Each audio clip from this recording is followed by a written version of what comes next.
전도서는 어찌 보면 잘 이해가 될 것 같은데 또 어찌 보면 너무 어렵다 생각되는 그러한 성경 가운데 하나입니다.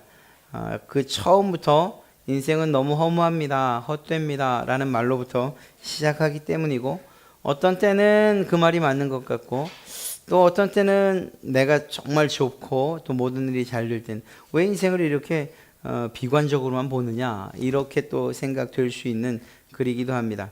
그러나 전반적으로 결국은 하나님 없는 인생이야말로 참된 그 인생의 맛, 즉 다시 말해서 헛된 인생을 살 수밖에 없다는 그러한 사실들을 우리로 하여금 깨닫게 하는 거죠. 특별히 오늘 우리가 읽은 이 3장 16절부터 나오는 이 말씀을 잠깐 요약해 보면 그렇습니다.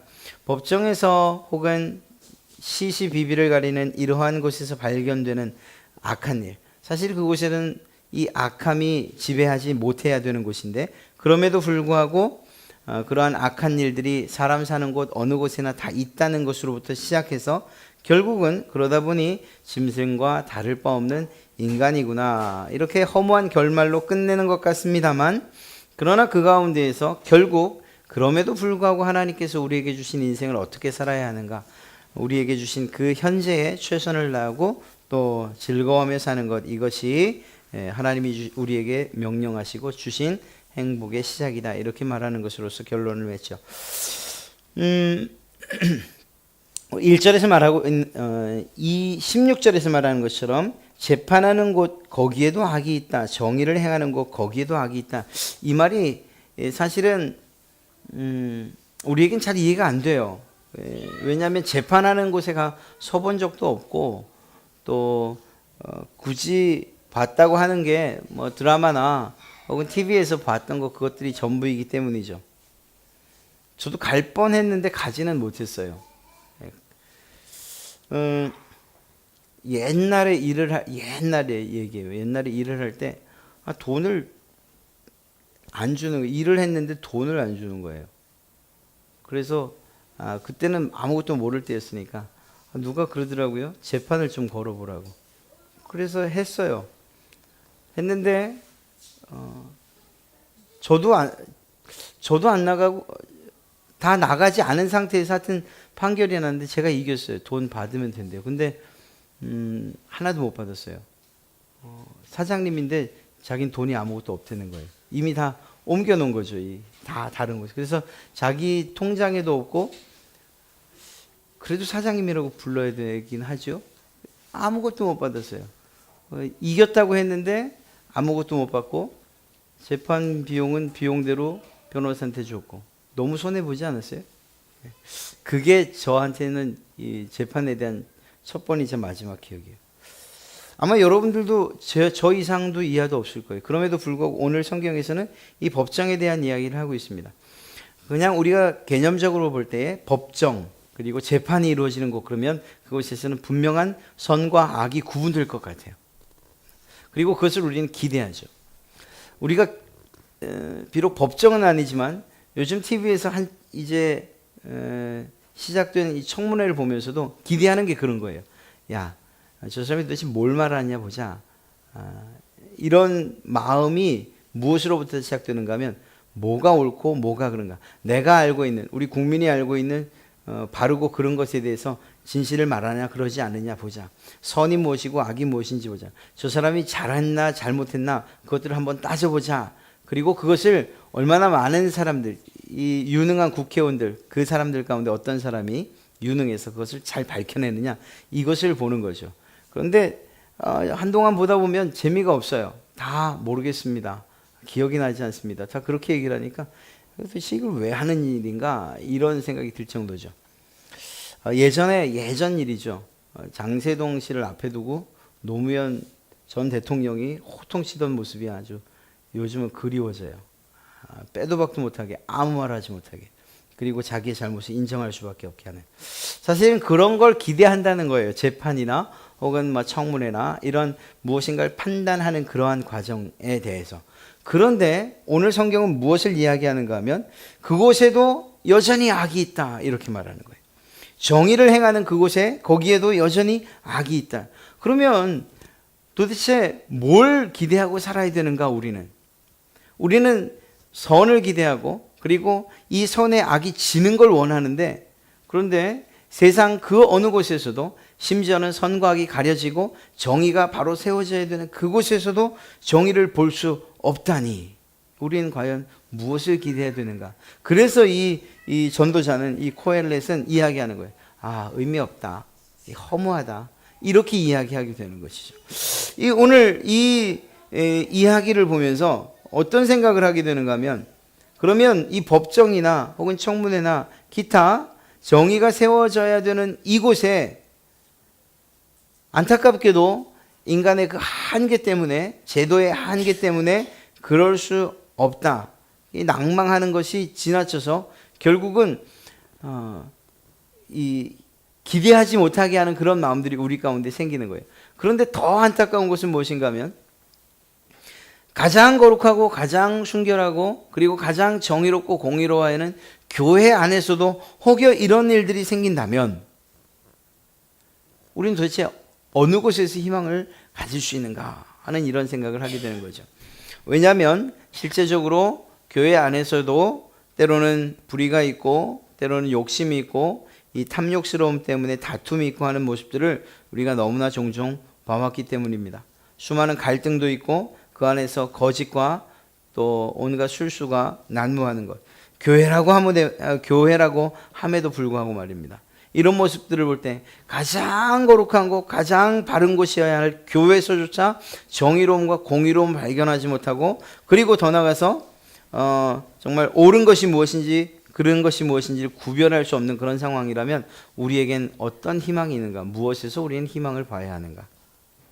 사실 이렇게 이야기하고 있는 이 코엘렛 전도자의 이야기가 남의 이야기만은 아닌 것이죠. 그럼에도 불구하고 이렇게 우리의 눈으로, 그리고 우리가 정말 악한 일들이 득세하는 것들을, 그리고 또 때로는 선이 악에 지는 일들을 보면서, 그러면서도 우리가 희망을 갖는 것은 그 다음 전도자의 말이 있기 때문이에요. 무엇이라고 이야기하는가 하면, 의인과 악인을 하나님이 심판하신다는 이 말씀 때문에 우리가 새로운 힘을 얻게 되는 거죠. 사실 이 세상에서의 재판이라는 것은, 정의는 힘 있는 쪽으로 기우는 게 정의고, 그리고 또 능력 있는 쪽으로 기우는 것, 특별히 이제 권력 있는 쪽으로 기우는 게 정의요, 공이라고 그렇게 인식되어 버린 그런 세상 아닙니까?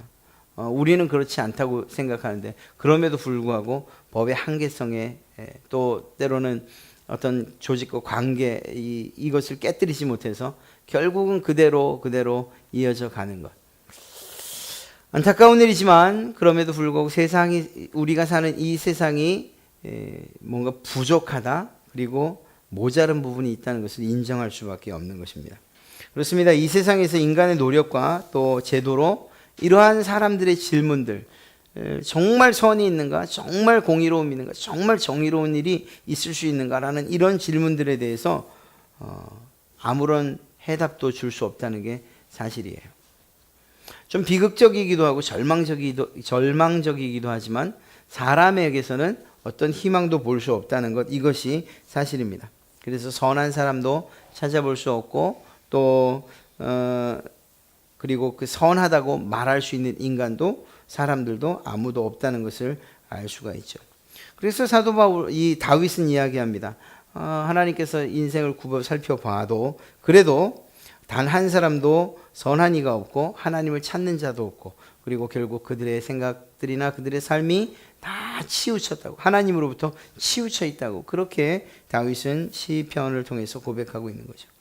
또 사도 바울도 이야기하고 있어요. 그 누구도 유대인이나 헬라인 그 누구도 죄 아래에서 자유로운 사람이 없다. 모두가 죄 아래에 있다. 이렇게 선언을 하고 있는 것을 보게 됩니다. 이런 것이 무엇을 이야기할까요? 헬라인이라고 하면 당대의 최고의 지혜를 가지고 있는 그런 민족이었고, 유대인이라고 하면 종교적으로 부족함이 없는 그러한 자기 스스로 우월성을 가지고 있고 또 자긍심을 가지고 있는 그런 민족이었어요. 그리고 실제적으로 하나님께서 선택한 백성이었고요. 그러나 그럼에도 불구하고 이러한 최고의 율법 지혜서를 가지고서도 그리고 나서도 결국은 악의 문제가 치료되지 않는 거예요. 세상의 지혜로도 악의 문제가 해결되지 않고 하나님의 율법을 가지고 있는 그 백성들에 의해서도 역시 이 악의 문제가 해결되지 않는 것. 이러한 절망적인 상황을 우리가 볼 수밖에 없다는 것입니다. 그리고 안타깝게도 그 당시에 이 솔로몬 당시에 있었던 그러한 모든 문제들, 사회적인 그리고 인간 구조적인 이 문제들이 지금도 여전히 있다는 거예요. 그래서 그 문제로부터 우리가 자유로울 수 없다는 것을 이야기하는 거죠. 그것이 우리 사람들의 한계라는 것을 우리는 보게 됩니다. 그러한 가운데에서도 이미 말씀드린 것처럼 희망이 있다면 우리가 사람 편에서가 아니라 하나님 편에서 그 희망을 찾을 수 있다라는 것이죠. 사람은 사람을 정확하게 혹은 정의롭게 공의롭게 심판하고 판단할 수 없지만, 그러나 하나님은 반드시 선, 악 간에 그리고 의인과 악인 간에 심판하신다는 사실을 우리 17절 말씀을 통해서 분명하게 밝히고 있기 때문입니다. 내가 내 마음속으로 이르기를 의인과 악인을 하나님이 심판하시리니 이는 소망하는 일과 모든 행사의 때가 있음이라. 하나님께서 정하신 그때에 반드시 심판하신다는 사실을 이야기하고 있는 거죠. 세상에서 가능한 어떤 불의와 속임수가 하나님 앞에서는 절대적으로 가능하지 않다는 것을 이야기하는 거예요. 세상에서는 속일 수 있어요. 어느 정도 충분히 속일 수 있어요. 자료를 가지고도 속일 수 있고 위증을 부탁해서도 속일 수 있고, 아니면 다른 사람들이 모르게 정말 알아채지 못하게 모든 죄악 행할 수 있어요. 사람들의 눈은 속일 수 있다는 것입니다. 그리고 그것에 대한 판단조차도 굽게 할 수가 있어요. 때로는 돈으로, 때로는 힘으로 말입니다. 그러나 이것이 하나님의 재판 앞에서도 가능하다고 생각한다면 그것만큼 큰 잘못된 생각, 오산이 없는 거죠. 하나님은 분명히 말씀하십니다. 의인과 악인을 심판할 때가 있는데 그때는 분명하고 그리고 정확하게 내가 재판하마, 판단하마, 이렇게 말씀하고 계신 것이죠. 이것이 비록 우리가 사는 이 시대에 혹여 이루어지지 않는다 할지라도 궁극적으로 하나님이 심판을 약속하신 그날, 그래서 하나님의 백보자 심판에서의 그때 분명하게 선과 악을 구별하시고, 그리고 그 악을 따랐던, 그리고 사탄을 추종했던 모든 악한 세력들을 다 하나님이 정말 무적행에 던지시고, 그리고 그 가운데, 그 어려운 가운데서도 여전히 하나님의 정의와 공의를 따라서, 그리고 하나님의 선과 의를 따라서 살려고 무던 애를 썼던 그들에 대한, 바로 여러분들에 대한 선한 심판을 반드시 하신다는 사실을 우리가 믿는 것이요. 이것이 우리에게 소망이 되는 줄로 믿습니다. 당장에 나타나지 않는데 그게 저에게 무슨 소망입니까? 한번 생각해 보세요. 우리가 사는 세상이 정말 긴가 생각하면 그렇게 길지 않아요. 제가 이렇게 얘기하면 어른들은 젊은 사람이 이렇게 얘기할지 모르시지만, 그래도 어쨌거나 제가 반백년을 살았잖아요. 이게 며칠 안 남았어요. 굉장히 빨리 가네요. 이렇게 생각하면 하나님 앞에 가서는 날 그렇게 긴 거 아닌 거죠. 정말 그렇습니다. 그런데 그때부터 시작되는, 그 심판 이후에 시작되는 시간들은 우리가 지금 생각하는 시간의 수준, 그리고 그 상상을 뛰어넘는다는 거예요. 영원이라는 것을 그때부터 시작하게 되는 거죠.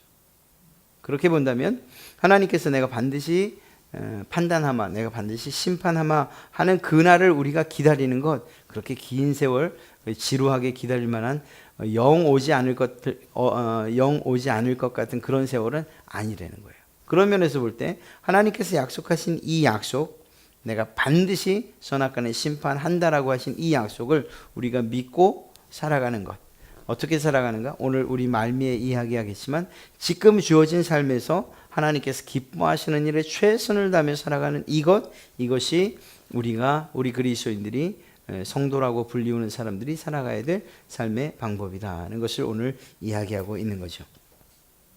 한 가지는 분명합니다.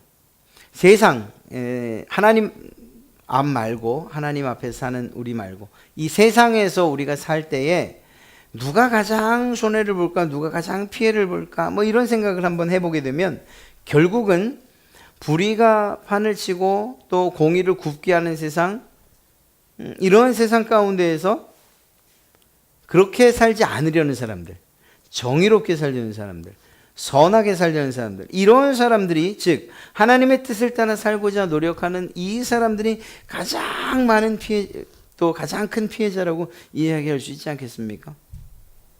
그래요. 세상의 흐름에 따라서 그냥 그렇게 살아가면은 때로는 굽으면 굽어진 길이면 굽은 대로, 또 펴져 있으면 펴진 대로, 그렇게 마치 그 파이프를 따라가는 물처럼 그렇게 살아가면 얼마나 좋겠습니까마는, 그게 아니고 하나님의 정의대로 살겠습니다. 하나님께서 명령하신 선한 삶을 살겠습니다. 하나님께서 기뻐하시는 바 삶을 살겠습니다라고 작정하고 있는 그분들에게는 이 세상만큼 어려운, 또 가장 큰 피해를 주는 그곳이 바로 이 세상일 수밖에 없다는 것이죠. 오늘 우리는 이 17절 한 절 말씀을 보면서 사실은 두 가지를 깨달을 수가 있어요. 17절에서 뭐라고 말했습니까? 내가 마음속으로 이르길 의인과 악인을 하나님이 심판하신다는, 이 의인과 악인을 심판하신다는 사실에서 우리는 두 가지를 알 수 있어요.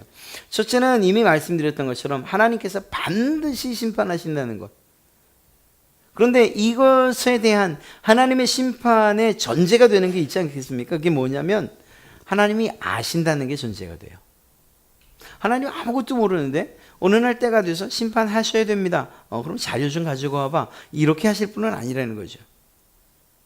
하나님께서 심판하신다, 내가 선과 악을 심판한다 라고 하실 때 그 전제는 무엇인가 하면 하나님께서 모든 것을 아신다는 거예요.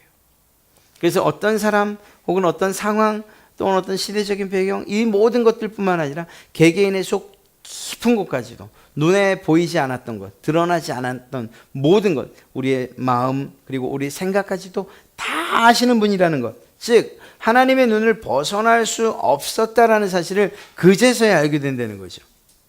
그때 가서 우리가 제대로 경험하게 되는 말씀이 뭘까요?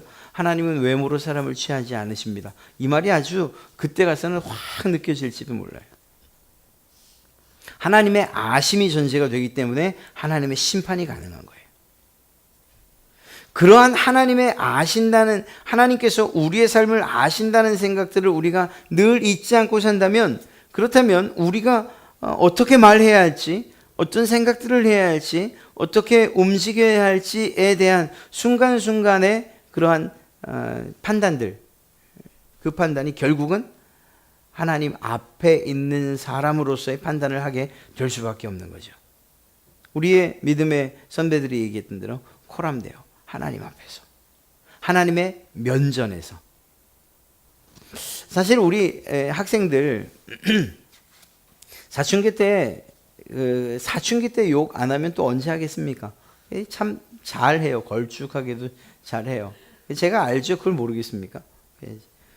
저희 아들도 했는데요. 지금은 안 한다 그러는데 제가 믿고 있어요. 저희 딸들도 뭐 다, 지금은 아직 안 하는 것 같은데 이 막내도 분명히 그때쯤 되면 한 번은 할 거예요.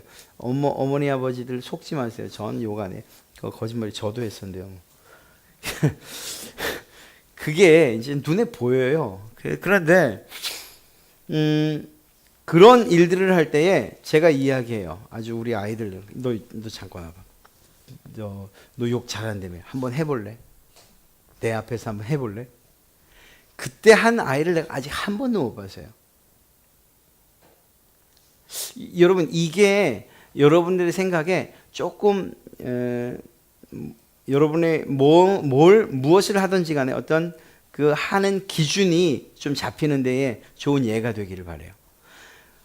아이들도 야, 너 욕 잘하는데 나랑 한번 욕 한번 해볼까? 둘이서 하면 못해요. 그걸 하는 아이를 내가 못 봤어요. 저는 아무런 사람도 아니에요. 그냥 어른이에요. 심지어는 우리 애들, 너 한번 기현아, 너 욕 한번 해볼래? 한번 해봐봐. 못해요. 정말 그거 하면 진짜 대담한 아이죠. 아빠 앞에서 대놓고 욕을 한다. 사실 제가 보긴 했어요. 그거 욕 가족이에요. 욕 가족. 금천경찰서를 어느 날 갔는데 아버지하고 어머니, 아들이 있었어요. 뭐 아들이 잘못했으니까 왔겠죠. 아버지는 담배를 한 대 태우고 계시고 어머니 그 옆에 앉아 계시고 아들은 서서 뭘 얘기하는데 가만히 들으니까 아니 저게 가족이 맞나 싶을 정도예요. 엄마도 욕을 하고 아빠도 욕을 하고 아이도 욕을 하고 그런 특별한 가정이 있긴 해요. 그런데 대부분은 그렇게는 안 하죠. 여러분, 제가 아무 사람도 아닌데 아무런 어떤 자기가 하겠다는데 제가 뭘 어떻게 하겠어요. 그럼에도 불구하고 너 내 앞에서 한번 해볼래 할 때에 그걸 하는 아이들이 별로 없다니까요. 이 말이 무슨 말인가 하면 우리가 하나님 앞에서라고 하면서 그러한 의식을 가지고 살 때에 사실은 우리의 모습을 우리 스스로 볼 수 있는 그러한 기회를 제공받는다는 거예요. 그 아이가 왜 못했겠어요? 자기가 내 앞에서, 어른들 앞에서 그렇게 욕하는 자기의 모습이 부끄럽다고 여기시는 거죠. 하지 않아야 될 일들이라고 여겨진 거죠. 마찬가지예요. 우리가 관념적으로 하나님 앞에서라고 생각하기 때문에 사실은 그냥 생각으로는 하나님 앞에서 때로는 좀 어려운 말로 코람데오라고 하며 살지만, 그러나 우리의 삶은 조금의 변화도 없고 그리고 또 그냥 살아가는 대로 어제 그대로 그제 그대로 그렇게 살아가잖아요. 그렇게 말하는 거. 그게 아니고 이제는 마치 그 아이가 내 앞에서 무엇인가를 주저할 수밖에 없었던 것처럼 우리 앞에 하나님, 그러니까 내가 말하는 것이나 행동하는 것이 하나님 면전에서 하나님 얼굴 앞에서 하는 일이다 라고 생각할 수 있을 때, 그렇게 우리로 하여금 살아가야 된다라고 이야기하고 있는 거예요. 정말 어려운 일이긴 하지만, 그러나 그럼에도 불구하고 이것이 오늘 이 하나님의 심판과 관계되어 있는 거예요. 다시 말씀드리면 하나님께서는 모든 것을 아십니다. 사실 우리가 하나님 면전에서라고 생각하면서 코람데오 이야기하고 하나님이 내 앞에 계시니까 이렇게 말하겠습니까? 저렇게 말하겠습니다 라고 하지 않고 그것을 잊은 채 하나님과 아무런 상관없이 그렇게 살아도 역시 그 모습도 하나님이 알고 계시는 거라니까요.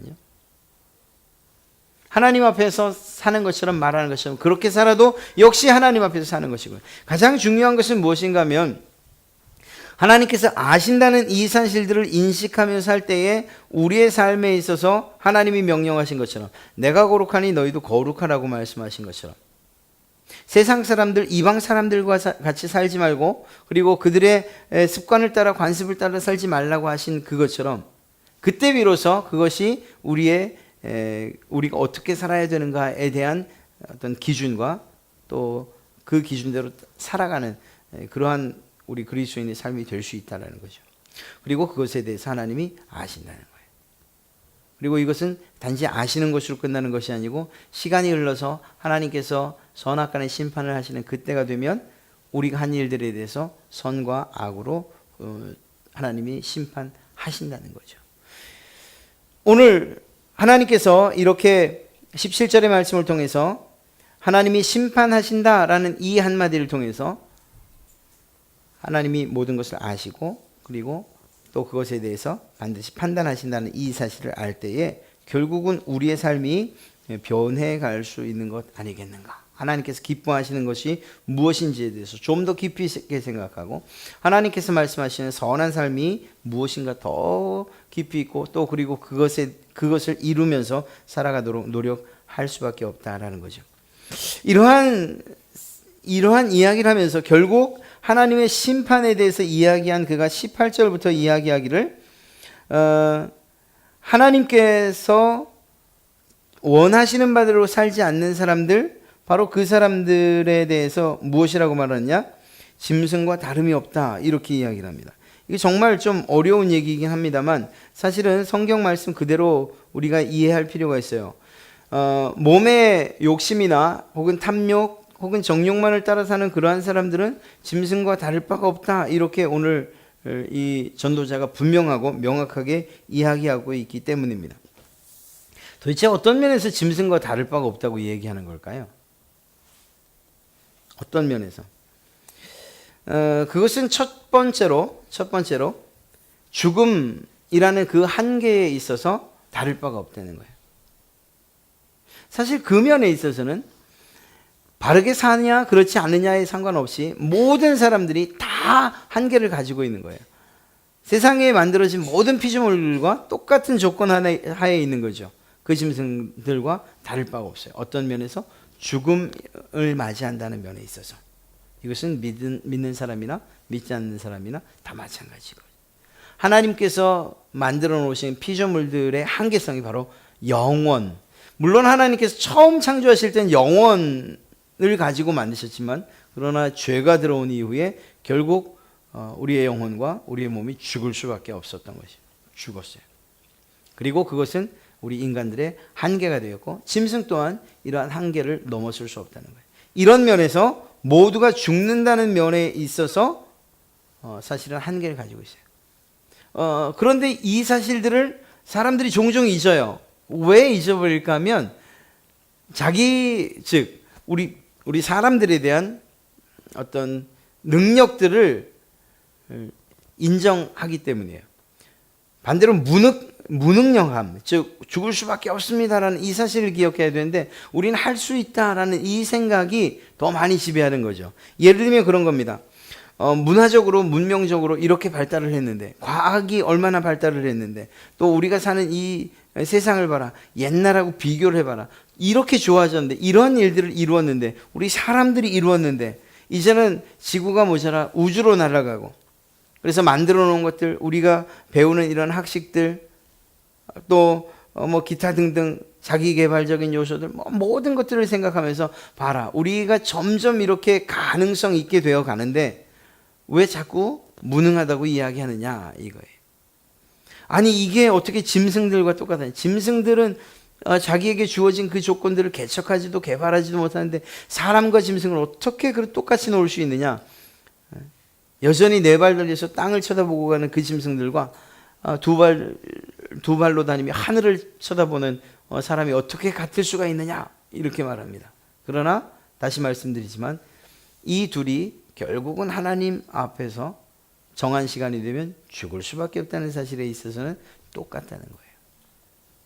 더더욱이 가장 중요한 것은 이렇게 흙으로 돌아가는 짐승처럼 사람 역시 죽게 된다는 이 사실뿐만 아니라, 특히나 하나님은 없이 사는 사람들, 앞서 말씀드린 것처럼 우리의 몸의 정욕과 또는 탐욕, 욕심에 따라 사는 그 사람들은 오히려 더 다를 바가 없는 이유가 결국은 소망이 없기 때문인 거죠.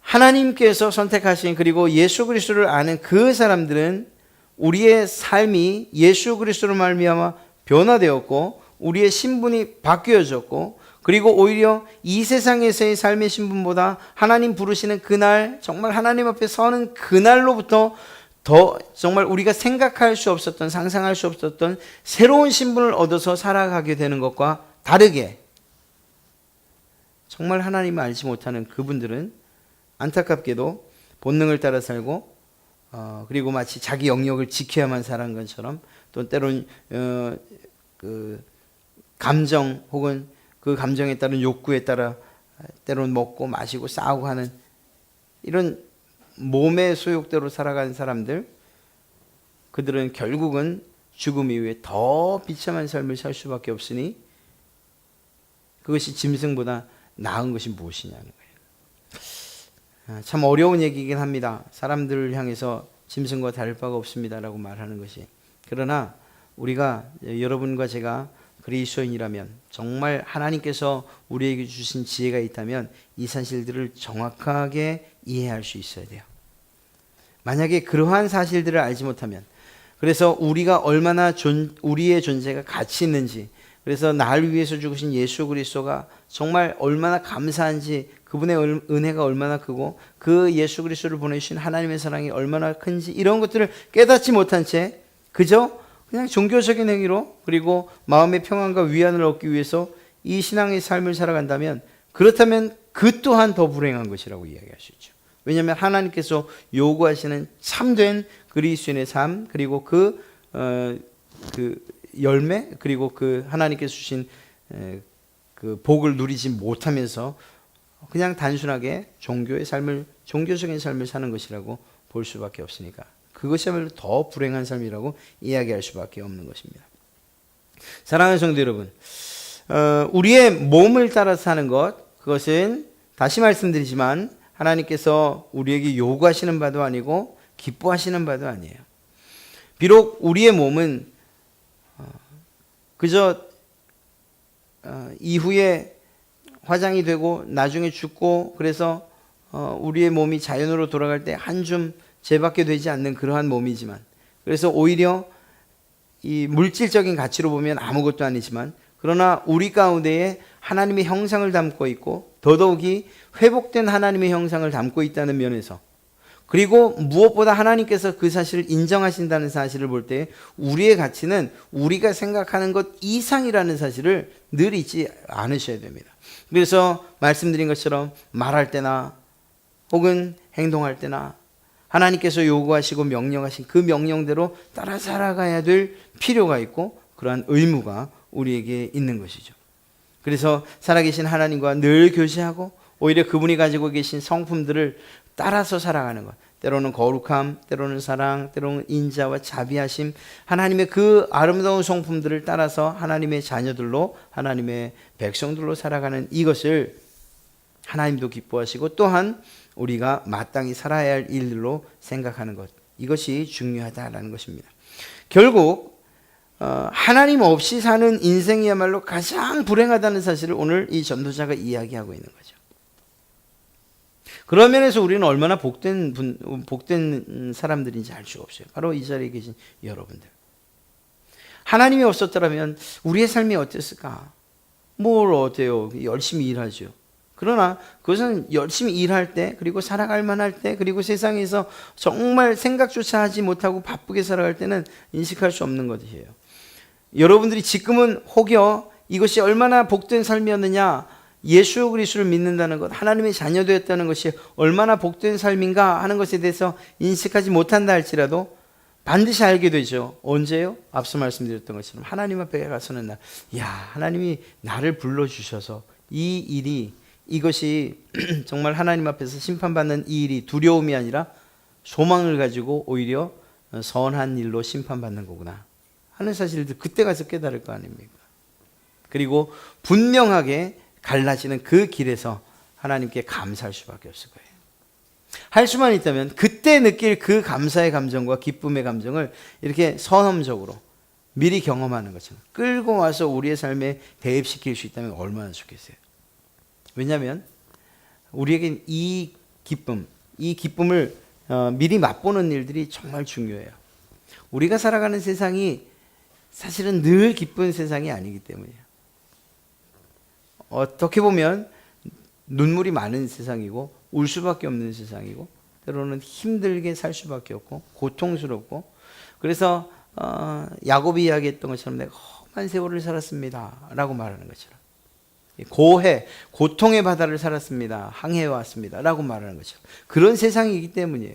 그냥 그때 그 느낌대로만 표현하라고, 우리의 감정을 표현하라고 하면 늘 올 수밖에 없는 게 이 세상이에요. 사실은 밝아 보이지만, 그리고 웃는 것 같지만, 그러나 그 내면 깊숙이에서는 늘 고통과 어려움, 힘든 일들과 이런 환난 가운데서 늘 치이고 이리 치이고 저리 치일 수밖에 없는 게 그게 우리 인생이거든요. 그리스도인의 삶이라고 별반 다르냐? 아니지요. 똑같아요. 우리가 사는 세상 자체가 다르지 않기 때문이에요. 똑같아요. 그런데 그리스도인들은 왜 기뻐하느냐? 또 주님께서 왜 항상 기뻐하라고 말하느냐? 말씀드렸지 않습니까? 우리가 반드시 경험하게 될 그 기쁨을 끌고 와 지금 현재 누리려는 거예요. 그리고 그것에 대해서 오늘 이야기하는 것이 오늘 주어진 일에 최선을 다하라는 이러한 명령으로서 이 전도자가 이야기하고 있는 것입니다.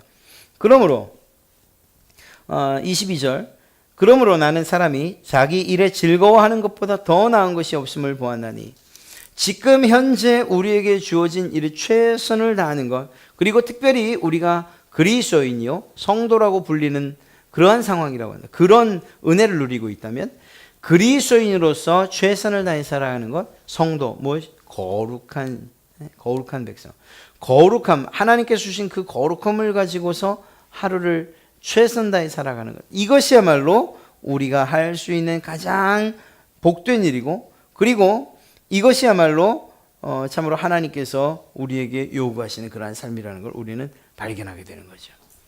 보십시오. 말씀드린 것처럼 이 세상에서는 정의도 없고 공의도 무너져 버리고, 그리고 때로는 그것 때문에 상실감을 가질 수밖에 없어요. 인간의 한계 때문에 내가 짐승이야 아니야 이런 생각을 할 수도 있어요. 이렇게 사는 게 이게 정말 맞는 것인가 그런 것이냐, 난 왜 이렇게 힘든 일을 경험하면서 살아야 되느냐, 사람들이 다 그러냐, 뭐 그렇게 이런 여러 가지 회의적인 생각들이 들 수도 있어요. 그럼에도 불구하고 성경은, 그리고 또 하나님은 무엇이라고 말씀하시느냐, 우리에게 하나님께서 주시마 약속하신 그때, 그날, 하나님의 심판의 날이 있다는 것, 그리고 그때에 반드시 즐거움과 복을 누리게 될 것이라는 것을 믿으라고 말씀하시고, 그때 누릴 그 즐거움과 그 기쁨을 지금 현재로 끌고 와서 자기 일에 즐거워함으로 살아라, 이렇게 말씀하고 계신 거예요. 바로 여러분들의 하시는 일들이 무엇입니까? 세상에서 일들 많지만 그것 제외하고 정말 예수님께서 여러분들에게 너는 내 아들이라, 주님 하나님께서 넌 내 아들이라 말씀하신 이후에, 넌 내 백성이라 말씀하신 이후에 우리에게 주어진 일들이 무엇이 있습니까? 하나님 말씀에 더 가까이 가고 기도하며, 그리고 또 우리가 신앙의 삶을 살면서 그분과의 교제, 그리고 영적인 가치를 따라서 사는 이 일들, 이것이야말로 그리고 또 그것을 즐겁게 하는 이것이야말로 하나님께서 우리에게 요구하시고 바라시는 일들이라는 것을 우리가 알게 되는 거죠. 그렇습니다. 하루하루 동안에 우리에게 주어진 일들에 최선을 다하면서, 그리고 그 가운데서 매 시간 일어나는 그 일들마다 참된 의미를 발견하고 하나님과의 그러한 관계 가운데에서 그렇게 살아가는 일들이 필요하다고 오늘 이 전도자가 이야기하고 있는 것입니다. 전도서를 읽으면서 야, 인생 정말 허무하구나 라는 것으로 끝난다면 결코 이것은 성경에 들어가지 못했을 것입니다. 인생은 허무하고 그리고 또 의미 없다, 이렇게 헛되다고 이야기하지만, 그러나 그렇게 말하는 세상 가운데서 하나님과 동행하는 인생이야말로 헛된 것이 아니고 허무한 것이 아니고 그것이야말로 참된 복이라고 이야기하고 있는 것이 바로 이 전도서의 내용이기 때문입니다. 오늘 말씀을 생각하시면서 그렇게 우리가 꼭 기억해야 할 것입니다. 이 땅에서 어떤 문제가 있고 또 때로는 우리가 생각할 때 모순이다, 이건 있을 수 없는 일이다 하는 이런 일들이 생겨날 거예요. 그러나 그러한 가운데서도 오히려 그것이 우리의 마음을 낙심하게 하거나 회의가 들게 하거나 그것 때문에 괴로워하고 낙담하고 하는 이런 일보다, 그보다 하나님께서 나를 선택하셨다는 이 사실에 대해서 감사하고 그 하나님과의 교제 가운데서 늘 하루하루를, 그리고 지금 이 일에 주어진 환경 가운데에서 최선을 다하는 것, 특별히 하나님이 내게 무엇을 원하시는가 마치 하나님 앞에서 사는 것처럼 생각하고 또 말하고 그렇게 살아갈 때, 그래서 하나님이 주신 지혜를 가지고서 선과 악을 구분해가며 그렇게 살아갈 때 그것이야말로 하나님께서 말씀하신 최선의 삶인 것이고, 이때에 오히려 우리를 힘들게 했던 부조리함과 또는 불의함과 이것들을 능히 이길 수 있는 힘이 우리에게 생길 줄로 믿습니다. 어려운 일들이 많고 힘든 일들이 많을수록 우리가 하나님 앞에서 더 기뻐하는 것, 그것이야말로 하나님께서 네가 세상을 이겼구나, 그 방법을 알았구나 라는 그러한 칭찬을 우리가 듣게 될 줄로 믿습니다. 보십시오. 주님께서 이미 말씀하셨잖아요. 내가 세상을 이겼다라고 말씀하셨죠. 우리가 생각하기를 나는 또 예수님을 따라서 어떻게 세상을 이길까 이렇게 생각을 합니다. 오늘은 어떻게 싸워볼까, 어떻게 하면 내 감정을 조절해 볼까. 사실은 그게 아니에요. 주님께서 말씀하신 그 승리가 우리의 것이 되는 것은 주님께서 싸우신 방법들을 똑같이 나가 싸우는 게 아니에요. 왜냐하면 이미 우리가 싸울 필요가 없을 만큼 주님께서 세상을 이겨 놓으셨기 때문이에요. 우리가 해야 될 일은 무엇이냐면 성경에 있는 것처럼 하나님을 믿는 그것이 바로 승리에 동참하는 길인 거예요. 비록 내가 지금 어려워도 우리 가운데 있는 믿음이, 그렇지, 내가 지금 힘들고 어려워도 이미 주님께서 승리하셨어 라는 이러한 선언과 믿음을 통해서 이미 우리는, 우리의 환경들은 우리를 어렵게 하지만 우리는 이미 승리의 자리에 옮겨져 있는 거예요. 그래서 우리에게 필요한 것은 무엇이냐라고 한다면 승리하신 주님 편에 더 가까이 나가는 것, 이것이 우리가 할 일이에요. 칼 들고 창 들고 나가서는 것, 이것도 중요하죠. 최선을 다해야지. 그러나 그보다 더 중요한 것이 무엇이냐, 이미 내가 세상을 이겨노라 라고 말씀하신 그 주님 곁에 서 있는 것, 그분께 더 가까이 나가는 것. 오늘 말씀 이 마지막 제가 드린 이야기와 함께 연결해서 생각하신다면 정말 고해와도 같다고 하는 어렵다고 하는 세상 가운데에서 힘들다고 하는 세상 가운데서 능히 승리뿐만 아니라 그 승리로 말미암아 우리를 웃게 하시는 그리고 우리에게 즐겁게 살라고 말씀하시는 그 하나님의 말씀이 무엇인지 그리고 그것이야말로 우리를 향한 하나님의 진정한 사랑이 담긴 조언이라는 것 그것을 우리가 깨닫게 되는 거죠. 주님께서 말씀하실 거예요. 기뻐하자, 즐거워하자. 세상에서 환난을 당하나 내가 이미 세상을 이겼잖냐. 내가 너와 함께하리니 즐거워하자. 이것이 주님께서 우리에게 하시는 말씀인 줄로 믿습니다. 그렇게 이야기하셔요. 데살로니가전서 4장 그러므로 내 사랑하는 형제들아 경고에 흔들리지 말고 항상 주의 일에 더욱 힘쓰는 자들이 되라. 너희 수고가 주 안에서 결코 헛되지 않은 줄 알리라. 고린도전서에서 이렇게 말씀하고 계시죠. 그렇습니다. 우리에게 요구하시는 우리에게 원하시는 것 정말 하나님 그분의 심판이 있다는 것을 믿고 그리고 지금 이 시대에 그 상황이 어떻든지 간에 그 자리에 서 있는 것 그리고 그 하나님을 굳건히 의지하는 것 그 승리하신 주님 편에 더 가까이 가는 것 이것을 주님께서 요구하시는 줄로 믿습니다.